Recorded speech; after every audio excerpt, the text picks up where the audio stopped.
বানাবো ঝাল সুজি। মিষ্টি সুজি তো আমরা সকলেই খেয়েছি, কিন্তু এইভাবে একবার ঝাল সুজি বানিয়ে খেয়ে দেখো, তোমাদের কিন্তু দারুণ লাগবে। তো চলো রেসিপিটা তোমাদের সাথে শেয়ার করি। ফার্স্টে আমি শুকনো কড়াইতে দিয়ে দেবো 1 প্যাকেট সুজি। সুজিটা আমি ভালোভাবে ভেজে নেব। যখন দেখবি সুজি থেকে খুব সুন্দর একটা স্মেল আসছে, তখন বুঝে নেবে সুজিটা আমাদের ভাজা হয়ে গেছে। তারপর কড়াইতে দিয়ে দিলাম সামান্য সাদা তেল। তেলের মধ্যে ফার্স্টে ভেজে নিলাম কারি পাতা। কারি পাতাটা ভালোভাবে ভেজে নিয়ে তুলে রাখলাম। তারপর ভেজে নিলাম কিছু কাজু এবং কিশমিশ।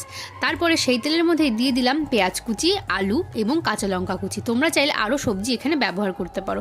তারপর দিয়ে দিলাম সামান্য নুন, কিছুটা লঙ্কা গুঁড়ো এবং কিছুটা হলুদ গুঁড়ো। তারপর দিয়ে দিলাম ভেজে রাখা সুজিটা। এইবার একসাথে ভালোভাবে মিশিয়ে নেব। ভালোভাবে মেশানো হয়ে গেলে দিয়ে দিলাম 1 চামচ মতো চিনি। চিনি দেওয়ার পর দিয়ে দেবো সামান্য জল। আমরা কিন্তু বেশি জল এখানে একদমই ব্যবহার করব না, সামান্য জল দেব। তারপর নামানোর আগে দিয়ে দিলাম 1 চামচ ঘি। এইবার ভালোভাবে মিশিয়ে নিলেই তৈরি হয়ে যাবে আমাদের ঝাল সুজি। ভিডিওটা ভালো লাগলে একটা লাইক করে দিন।